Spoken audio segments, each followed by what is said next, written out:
She said that American soccer fans, most of them aren't smart. They don't know the game. They don't understand. Gio. That guy Gazpacho. Sports can take a lame gorilla, okay? Advice, did you know that Arsenal died? These got me puzzled. Up the topies. It's hard to up them anyway. I'm gonna comment on that. Welcome back to Footy with the boys. Mike, once again, our high pulp orange juice drinker, now eating something and flipping off the camera to start us off. But that cannot get us down, boys, because, Mike, what do you bring to podcasts? Do you understand what we're doing? Listen, we are talking about our new manager, Mauricio Pochettino, coming to the U.S. men's national team. It was reported last night, first by one of our Twitter followers, Andrew_SO4, a Schalke fan with Matthew Hoppe as his profile pic, later confirmed by all the likes of David Ornstein, Fabrizio Romano. What a fucking legend this guy is. Also got the Berhalter news correct, so hats off. Old golf clap for him on that one. Love to see it. Matt Crocker Burner. Matt Crocker Burner, maybe. Honestly, he's a Schalke fan, and he's just tweeting out the news before everybody else. But boys, I'd be an even bigger golf clap for Matt Crocker. He brings in Emma Hayes on the women's side, now brings in Mauricio Pochettino for the men's team. God damn, that was some good news to go to sleep on. The rumors swirling, and even better news to wake up to, seeing we got all the here we go, there we lands, whatever the fuck you want to say. Mike, when you saw this news actually break, it was confirmed. What was the first thoughts running through your head? How are you feeling? I have arrived. That's what I was thinking. No, I was off my phone for about 2 hours. I was actually playing the beautiful game. Live, love, laugh, all of it. And I saw like 800 text messages from you guys, from a different group message. Pochettino. I'm like, what the hell? Let me click on one of these links. Let's see if it's legit. And then it was, I don't know. Is he hired? Is he not? Men in Blazers is saying, welcome, Pochettino. People are saying, confirm tomorrow. So I was not sure what the hell to believe. But I was very, very excited. Nick, what was the first thoughts run through your head when you saw this Argentine glorious man with those Eagles on his arms, rumored to have already said yes to the U.S. men's national team, and then when it was confirmed this morning? I think, weirdly enough, still pretty surprised. We talked about this in our last pod that seemed like it was leaning this way. But I don't know. I guess I'm just used to being let down by the Federation. So there was still some amount of surprise and a lot of just doubt. Like, are we sure? Is this going to be another Matarazzo where we drop an emergency pod and 2 days later he's like, I'm not going nowhere. So a little bit surprised, a little bit doubtful, but all the big boys are saying it now. So we are in the Poch era. Yeah, and Mark Ogden of ESPN did say that he has not put pen to paper yet because of none other than Chelsea Football Club somewhat fucking us over. They owe him some money on the contract that they mutually parted ways with.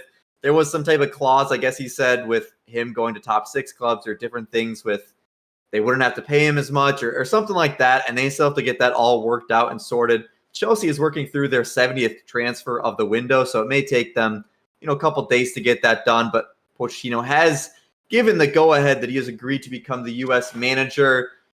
Boys, let's learn a little bit about our boy here, Pochettino. He started as a player, but then in his coaching career starts over at Espanyol, his former club, the rivals of Barcelona. And his first game, he actually did play against Barcelona, got them a draw against Pep Guardiola's squad, and then ended up getting their first win in 27 seasons. Later that season, was able to bring them from 18th on the brink of relegation up to 10th that season.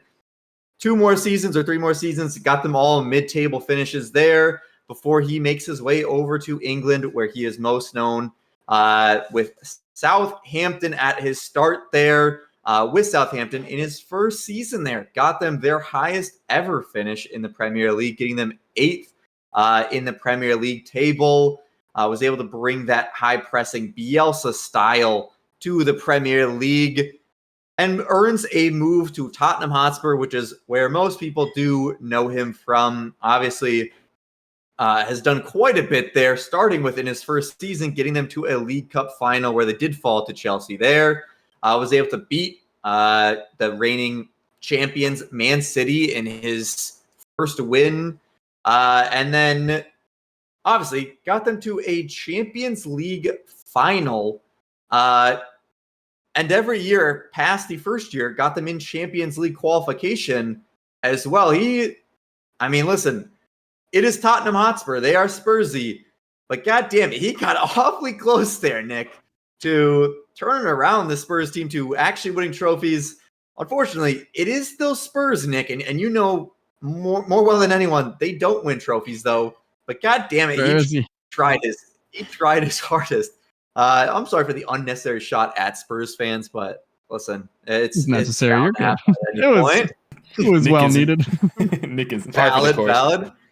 After this, he did 5 months after he got them to the Champions League final, he did end up getting sacked, which then he found his way to Paris Saint-Germain to coach Mbappe, Messi, Neymar, and that whole star-studded cast. This would be what you'd say is maybe the worst stop of his highly touted managerial career. He did somewhat underperform, still won, the domestic trophies there, but with PSG and all the money they had, it was really Champions League or bust, and in this case, it was bust.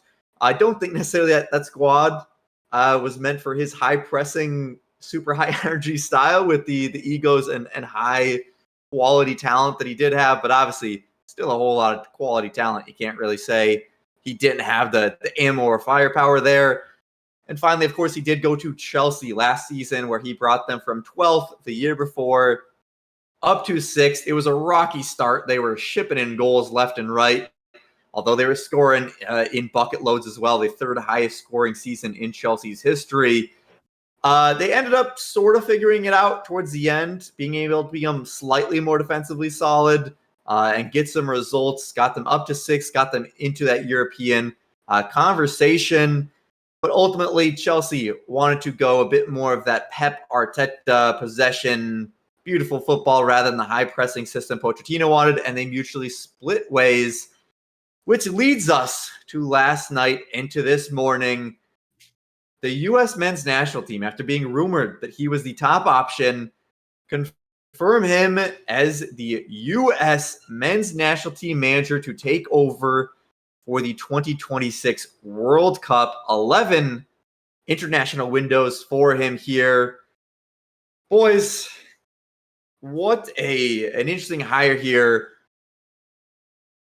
I mean, Pochettino, is this the highest quality manager that the U.S. has ever hired? Obviously, Klinsmann, you could argue, got third in the World Cup with Germany, but where does this rank for you, Nick, in terms of highest level of hire the U.S. has ever had?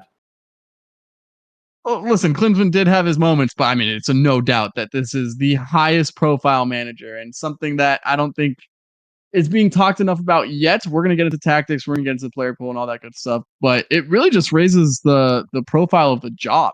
So let's say Poch, has 2 years, doesn't want to re-up for the next cycle. Now I think it becomes a little bit more of a destination job for people that say, okay, Poch took that job and that means that, that could be a step in my career as well, or a culmination of my career as well. So I think it's a great thing. I think, we can get into maybe some potential pitfalls, but overall, if you told us beginning of Copa America, end of Copa America, we weren't 100% sure Berhalter was leaving. You tell me Berhalter is going out and Poch is coming in within the next 2 months. I mean, there's not a USA fan on planet Earth that wouldn't sign up for that and pay for that out of pocket, if we're being honest. So they promised a home run, and it feels like they did deliver. Yeah, Mike, we said before the Copa America, and we both had a tough time answering this question. Would you give up a run in the Copa America, a group stage exit? Would you give that for a change in manager? At that point, we were really struggling with it.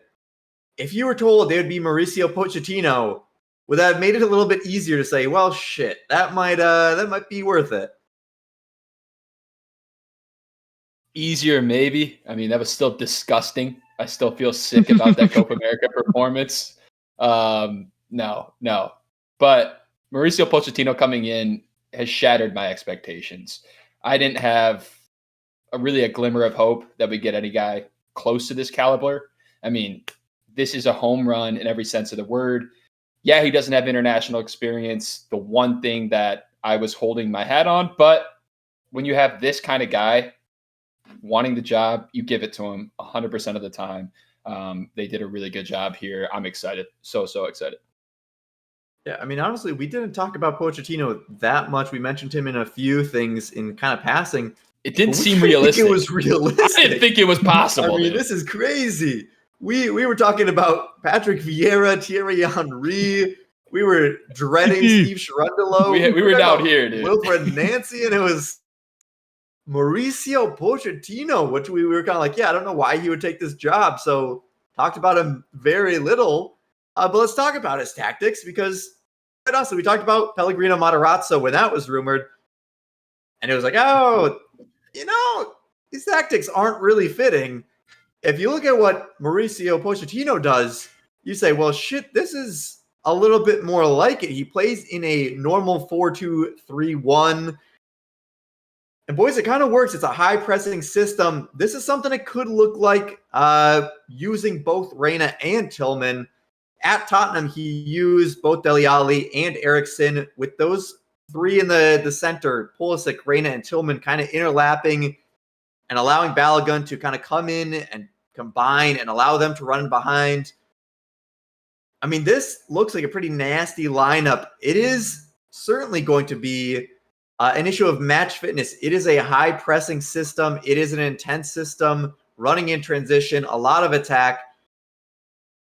And we're going to need our players to be playing at their clubs, because it's going to come down a lot to fitness. He doesn't have the day-to-day to get them into his training sessions and get them sprinting and doing all these crazy fitness things. They're going to have to be match fit coming into it. But boys, from a just tactical standpoint, the formation, the high pressing system, the attacking in transition, I mean, he was able to bring Chelsea from 37 goals, which was one of their lowest ever, to 77 goals, which was their third highest. We're certainly going to get goals. And for the American audience, that is alone a very big plus, because you need excitement around soccer, which kind of has that brand of not being the most dramatic or entertaining sport. And certainly in terms of player fit, I mean, we have the cams that can kind of cut in, which he played with a lot at Tottenham, that worked well. We kind of have some workhorses in a Tyler Adams, in a outside backs that can bomb up the field and get back, and a player that can cut in like a Pulisic. Mike, tactically, why is this a good hire for the U.S.? I mean, this works out well, at least in my opinion. What are you seeing here, and what's big to you? Tactically, it's good because... All right, we have... Give me a second. We have hit our daily there you go. Mike disconnecting from the internet. He is back now. Mike, let's go take two on this one. Dramatic pause, dude. Just talking to myself.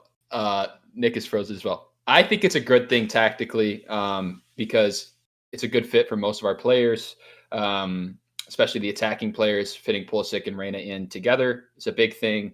It capitalizes on our youth. So being able to run at people, high press, that is an advantage with the player pool we currently have. And the excitement is a relevant thing. When we're trying to grow the sport in the United States, a big gripe that you hear from fans who are reluctant to watch soccer is, oh, it's so low scoring. Oh, it's so boring. There's so many 0-0 draws. And that was the case with Greg Berhalter. It was fucking boring a lot of the time. So it was a legitimate claim. This will be far from it. It will be super exciting to watch. It'll be high-octane football, which does make me a bit nervous. I won't lie. But from a watching perspective, it's going to be a fantastic brand, and will definitely grow the game. Yeah, and honestly, I think it's a way of maybe getting that American way of playing a little bit back. Bielsa was a manager that now manages Uruguay, but taught a lot of what he thinks to Pochettino. And that type of football has been called cocaine football. So if you want to see how high energy it's going to be very high energy. And it is somewhat of an American spirit. It's outworking, and we have not seen that. It seemed complacent. It seemed low energy over the past few years. I want to see that back in the U.S. Just some dogs going out there working harder than the other team, and we have the talent to also make that hard work pay off. Another key factor here, Mike, is he, at PSG, at Chelsea, at a lot of these clubs, had to deal with low blocks. Because he worked his way up in the coaching ranks, he was working at these high caliber clubs that were often countered by smaller clubs with the low blocks, and he has to break down. That is what the U.S. encountered nonstop in CONCACAF competition, and quite honestly, that's been one of our biggest struggles, is breaking down these low blocks. How big do you see that? Obviously, CONCACAF's not the ultimate goal, but I mean, this has got to help them at least break some things open in CONCACAF, so we're not getting such wildly close games with all our CONCACAF opponents. Yeah, I think it will help in those kind of lower rated teams. We should light them up and score a bunch of goals, which is a good thing. I'm not really too concerned about that. We never had huge struggles. I'm still focused on the bigger games we play when it gets to a European competition or a World Cup. That's where the test will be. But running CONCACAF is always a good thing. It's not a negative. Yeah, I would hope that does continue here. Nick, obviously with a lot of the pros, there are still some cons. You want to just at least be aware of those. Obviously, it is a home run hire, but you do have to mention some of the things that maybe aren't perfect about Pochettino. Like I said, he was shipping in goals early at Chelsea, so some questions about that defensive line in terms of Nick just died. How that's performing. Yeah, I think Nick may have left. So that is a great freeze I might just throw it back over to you, Mike, as another center back. That high line. It looks like Nick is back. So that high line in terms of pressure, it's high press. It is risky, and there wasn't the organization at Chelsea early on in the season for that to work out. What are the kind of cons here you see with Pochettino, the things to keep an eye on, to keep tabs on with him, Nick? Okay. Listen, there are, again, it is a home run hire, but there are really real question marks about if this can, translate. Again, no one can question that he's a very successful club manager. The international thing is a very big game, and I think Mike and I's both biggest point has been we need someone with international experience. The counter press is great when it works, and it is awful when it doesn't. And if you don't believe me, just watch the first 70% of Chelsea's season, because they were getting diced open left and right. We were talking about horrible fits for different positions of players and all this stuff. So the defensive line is going to be definitely a worry, which, by the way, defensively, the defensive line is already a worry for the United States men's national team. I don't feel solid about our back four in any way, shape, or form. Even with Jedi, I think he's shown that he's prone to lapses, despite being, Well, we're having there a goes day that here, one. boys. Jesus Christ. There goes Nick. Did I go again? Yeah, dude. You are back. You are back and live. Back and better. How much did I miss? Just the end there. 5 seconds. You were talking about Jedi. Oh, okay. Yeah, Jedi's a really good bombing left back, but he can even be exposed. I also think the whole breaking down the low block thing, it is possible that it gets over intricate, so the tactics might get a little too detailed. Ultimately, though, again, those are question marks that you'll take here in the hire. Yep. Ultimately, boys, I mean, it is a no-brainer. If you are looking at this decision and you are not satisfied, you are either just a miserable person, misinformed, or just don't know ball, because this is a coup of a hire for U.S. soccer. Matt Crocker promised a serial winner, a person who will be the best possible candidate, and quite honestly, this is that. Mauricio Pochettino is rumored with top 6 clubs anytime there's an opening, and he is now at the U.S. Soccer Federation, even being rumored with the England job. I think England is maybe holding out for Pep Guardiola, and that may have held them back from having somebody like Pochettino here. But if you're worried about trophies, I mean, he brought Spurs to a Champions League final with a much worse squad than, I mean, Pep took 5 years to win it with City with a God squad. It is a tough competition. He got to the final of it. Tournament soccer right there. It's not international, but it's still very impressive. Has reached 2 other cup finals with both Tottenham and with Chelsea. So decent tournament experience there, boys. And honestly, his system works very well with our players. He likes to play with one attacking fullback.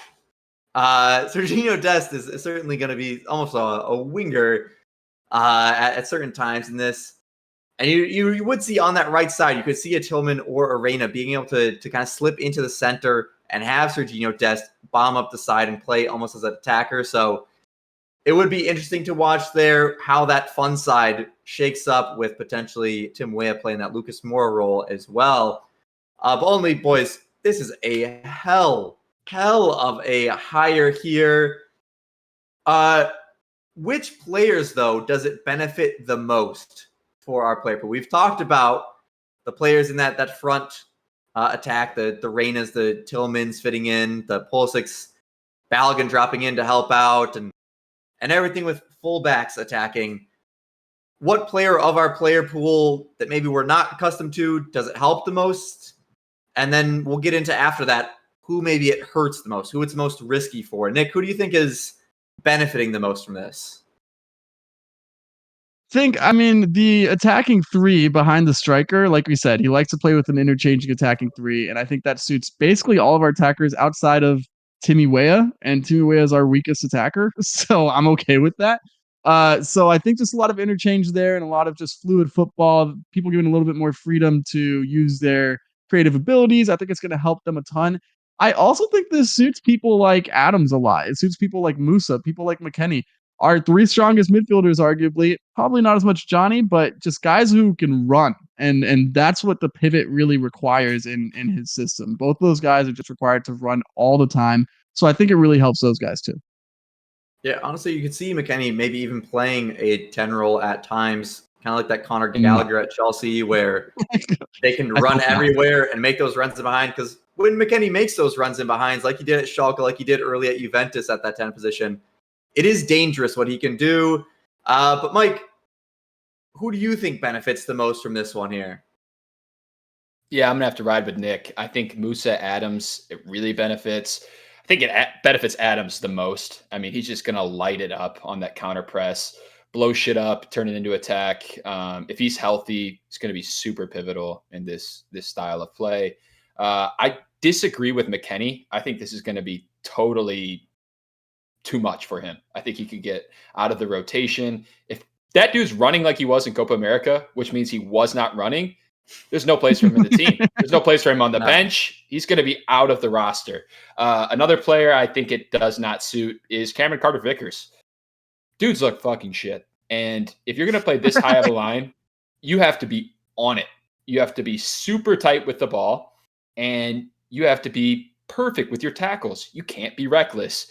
If he plays like he did in the Copa America, it's going to be red card, because you're not getting away with tackles like that when you're the last man.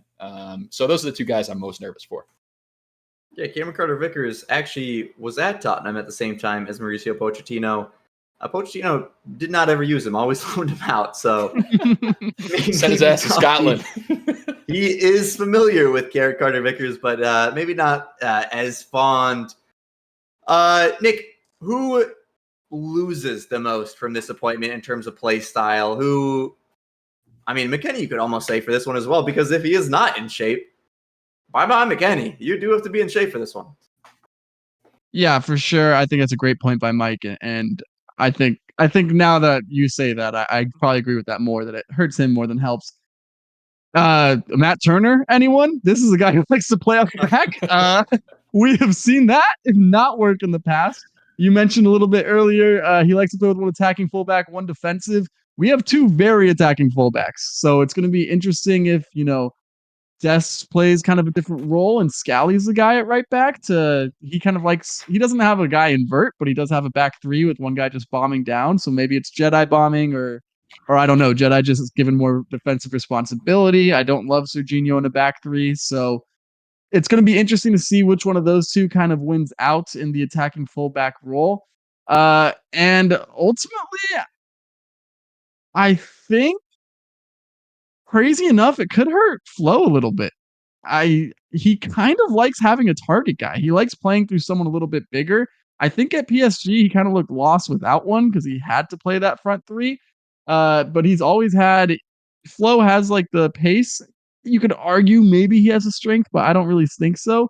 He definitely doesn't have the stature of a guy like Nico Jackson, of a guy like Harry Kane, or really the hold-up play. I think his link-up play is solid, but his hold-up play is not where it needs to be. So I am a huge Flo fan. I think he was probably our second best player at Copa, and I was really hopeful for his future, but I think this could be maybe a dent in his camp, especially with bigger bodies like Pepe and Sargent waiting on the wings kind of. Yeah, the one thing I will say is Balogun has some high tendencies of dropping in, almost like how Harry Kane did, and helping the build-up play, which is similar if you want people running in behind him. That might help his cause, but certainly that hold-up play will be something there. Mike, who else do you think maybe loses out on this one? Maybe it's from not having playtime, match fitness, or just the system itself. Playtime thing's I'm big. pissed, dude. I was gonna say Flo. I'm so pissed because that's the guy I was about to go with. For all those reasons, like we just mentioned. Another guy, it would have to be Tim Weah. We talked about it. I think Gio will be fine. Not playing. He's not playing, but malleable. I'm blanking on the other word I want to say, but can adjust, play multiple positions. Tim Weah can't. He's really restricted to playing on the right flank. We've seen him a little bit at left back at times. I don't think that's want to see more of it. We'll see in the international scene. Unless he's really on, which he hasn't been in a while, I don't think Pochettino will give him much of a look. He doesn't offer a whole lot except for straight up and down speed. And a fine ball into the box, nothing special. So I could see him getting phased out of this squad. I could see it being a super sub Lucas Moura style, but I do think that starting super role is strong. He's a sub. Lucas Moura is so much better than Tim Weah, dude. Super yeah, strong. no, I'm saying at a U.S. men's national team level, something similar. Really quickly, someone who might have helped, Brendan Aronson. You want to talk about an engine? I was going to say. Yeah. I could see Poch falling in love with Brendo. I mean, really loving the profile and trying to fit him in that front three. I think he's more likely to start for him than a guy like Tillman is. I mean, the buddy can press his ass off, and he can also invert. Has played plenty in the center. So, well, I tell you, if he is having a decent season with Leeds, he will certainly be in the picture because he fits the system awfully well. And like you said, Malik Tillman, it's been an issue of work rate. He seems rather, I don't want to say lazy, but lazy. Lethargic. Yeah, I think he's a little lethargic. He's not the high energy player. So plays in the Netherlands. Yeah, I mean, but he does seem a level above in Eredivisie, so he will certainly have some form to do some talking for him. Boys, final thoughts here on Pochettino. One word to say how you feel about this hire and maybe a grade. Mike, let's start with you. Aroused. I'll give it a grade. It's the most accurate word, dude. I could say excited, but that'd be boring. We're going to go with aroused and a grade A, baby. This is a home run. This is a smash. Even if for some reason it doesn't work, this is the right hire. You went out there. We got a big name, and it'll set us up for the future at the very least. Nick? It's an A+ hire for me. It's got to be. My word is, I'm going to cheat, but it's cautiously optimistic because I still, again, if Poch says he wants the job, a long ass word. Listen, if Poch says he wants the job, you got to give it to him, and it is the correct move. It is the right hire. some tactical things I could see us getting exposed, especially in big moments. And again, I was really looking for someone who's proven it at an international stage. He is not, but I mean, it's tough to ask for much more. By far the best hire in U.S. men's national team history. Yep. My word is going to be ecstatic. I would have been excited for a decent amount of coaches. I would have gotten myself excited. This one, I was excited within the whiff of him being mentioned in the job. When he was confirmed, I was over the moon with this one. We started the search reaching out to Jurgen Klopp, and realistically, of options that would have been possible, this is kind of that second best option below Klopp. So this was a massive, massive hire. Huge hats off to Matt Crocker for getting this one. A lot of pressure was mounting on him. A lot of people shitting on him. He did bring back Greg Berhalter, so he did have certainly some room to kind of clear his name. And certainly you can't say he did not shoot for the goddamn moon with this one, bringing in Pochettino. And I'd also give it an A. I mean, A+, maybe bringing Pep or Klopp, but I mean, you're doing everything you need to with this one. And this is, you can't really complain. Massive hire. Very, very excited to see this one. Hopefully he can be the manager for this September window. Boys, only 11 windows until the World Cup. One of those being a Gold Cup. But other than that, it's about 20 matches that we're playing. We need all the time we can get with our new manager here.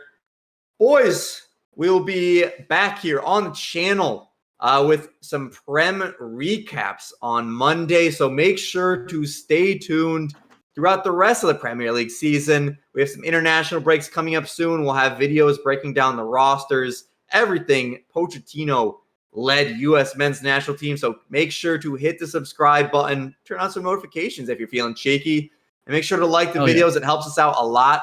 Let us know in the comments what you think of this, what you're worried about, what you're excited about. And look at that beautiful picture of Mauricio Pochettino. Remember it in your dreams tonight. Peace.